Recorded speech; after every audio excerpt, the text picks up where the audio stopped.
ভক্ত যদি হতে হয় ভগবানের ভক্ত হও। ভক্ত যদি কাউকে হতে হয় ভগবানের ভক্ত হও। কারো কারো চিন্তা ভাবনা, আমি তো দাসেরও অনুদাসও নয়, দাসানুদাসের মধ্যেও পড়ি না। দাস মানে ভগবানের দাস। দাস কাকে বলে? দাসের কি কাজ?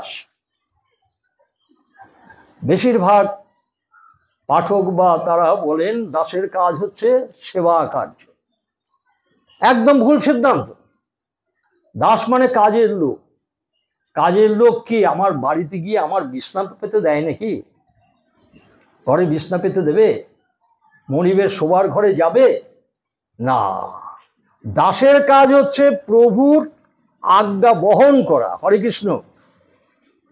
তাহলে আমি যদি দাস হই আমার কাজ হবে ভগবানের আজ্ঞা বহন করা। ভগবান যা যা আমাদের নির্দেশ করে গেছে সেইগুলোকে মেনে চলা। দাসের কাজ হবে তার ওই যে ভগবানের নির্দেশ অনুসারে চলা। আর আমি দাস হবার যোগ্যতা কোথায় পাই? তাহলে আমি তো দাসের অনুদাস, মানে দাসেরও একটা দাস থাকে, তাও হতে পারিনি।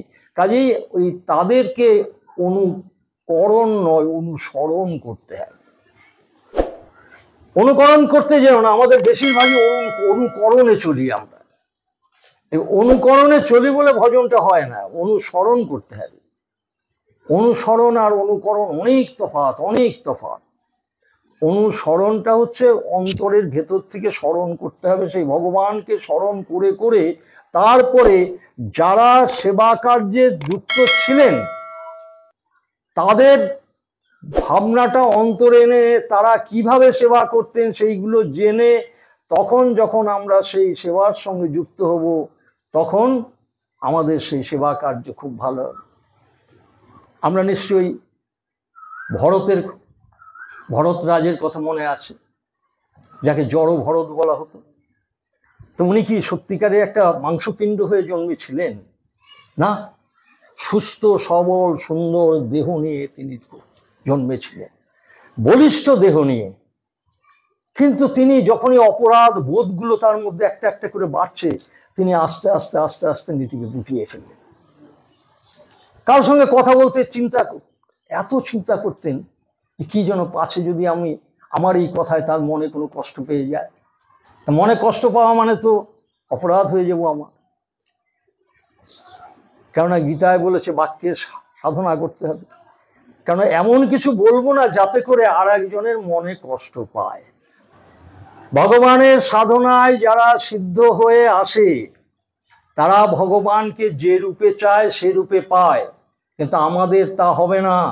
আমরা যদি এই ভগবানের এই শ্রী বিগ্রহের দিকে তাকিয়ে দেখছি এই রূপ, কিন্তু আমরা যখন দর্শন পাবো তখন কি রূপে পাবো?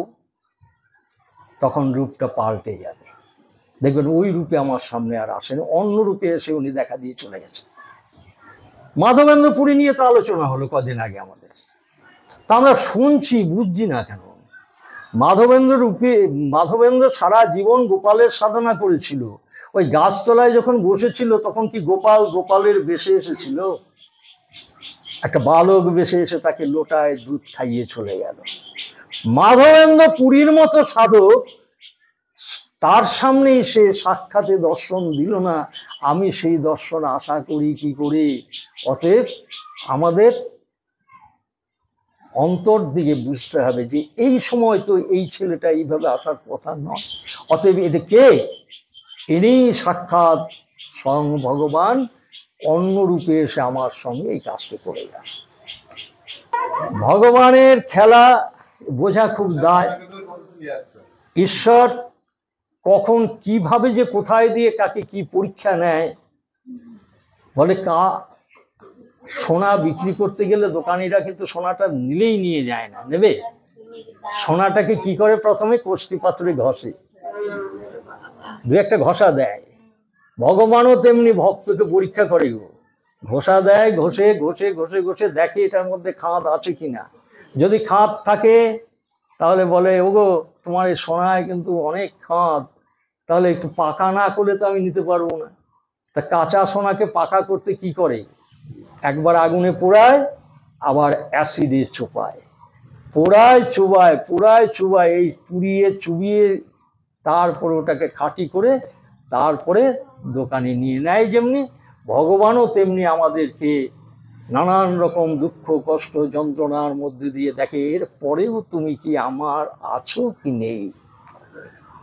যদি দেখে যে না ছাড়ছে না, তো যে করে আমার আশ তার করি সর্বনাশ, তার মানে সর্বনাশ হই না, অর্থাৎ তাকে পরীক্ষা করে, পরীক্ষা করে যখন তাতেও যদি না ছাড়ে পাস, তারে করি আমি আমার দাসের দাস, দাসানুদাস হয়ে আমরা জীবনটাকে কাটাবো।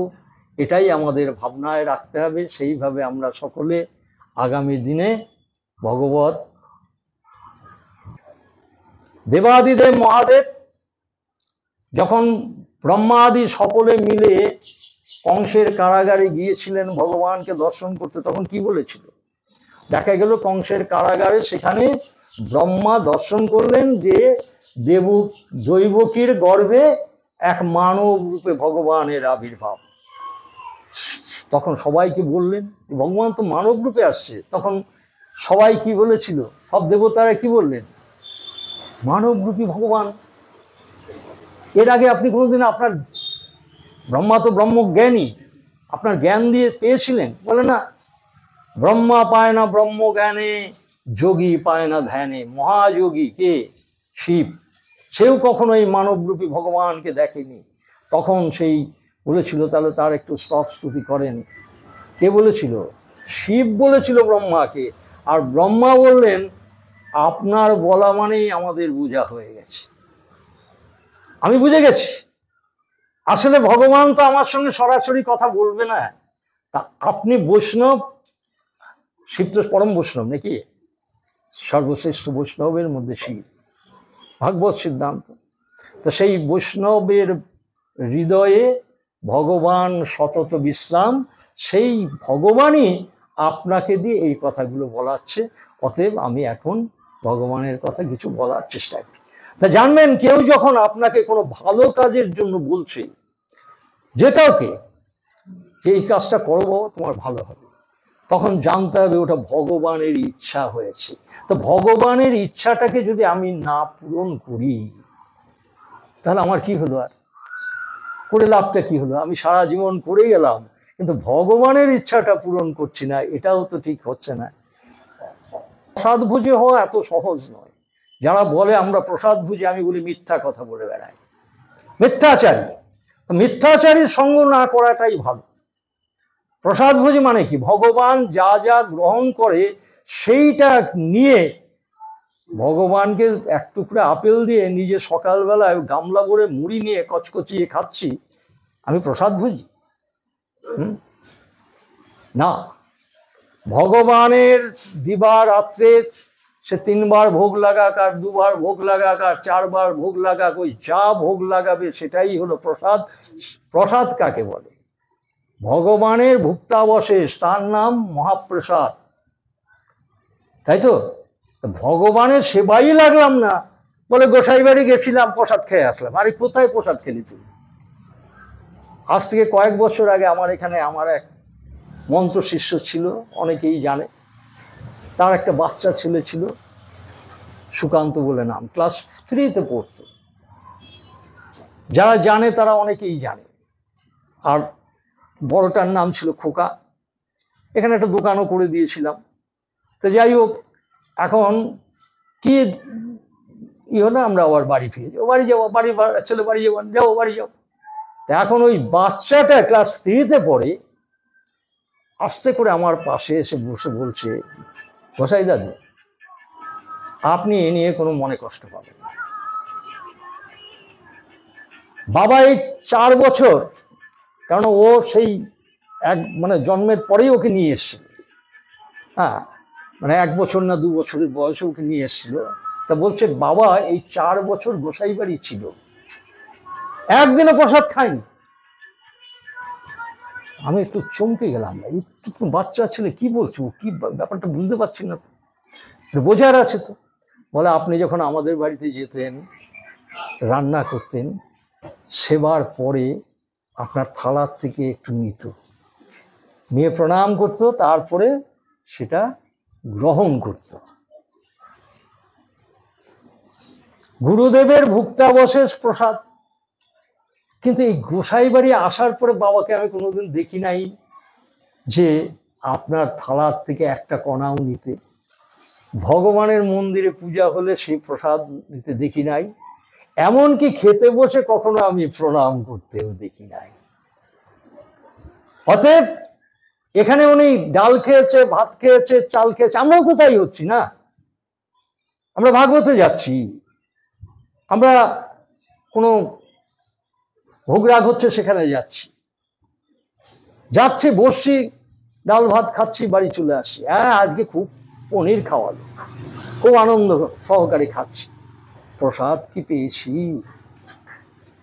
প্রসাদ নিতে হবে, ভগবানের প্রসাদ। আমি মন্দিরে গিয়ে দেখি না কেউ হাত পেতে বলে একটু চরণামৃত দেন, আমার এখানেও দেখি না।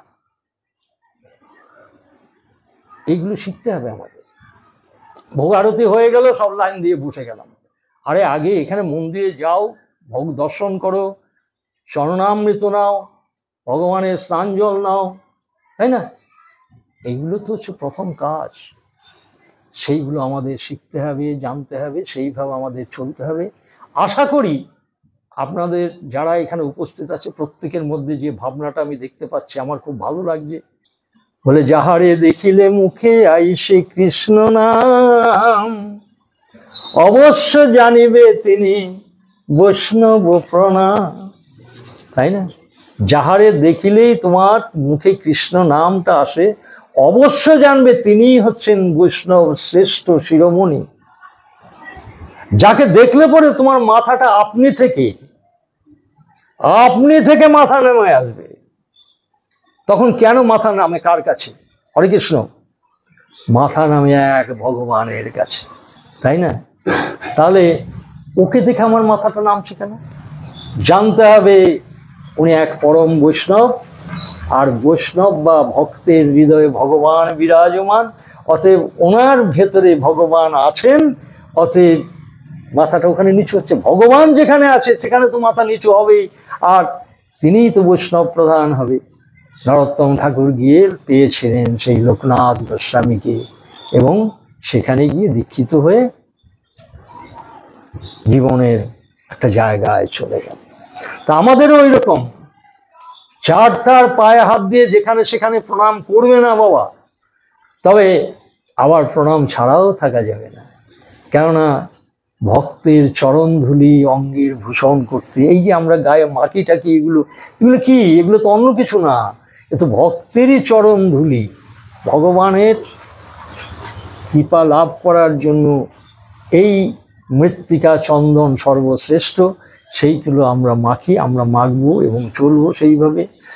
সবাই ভালো থাকবেন।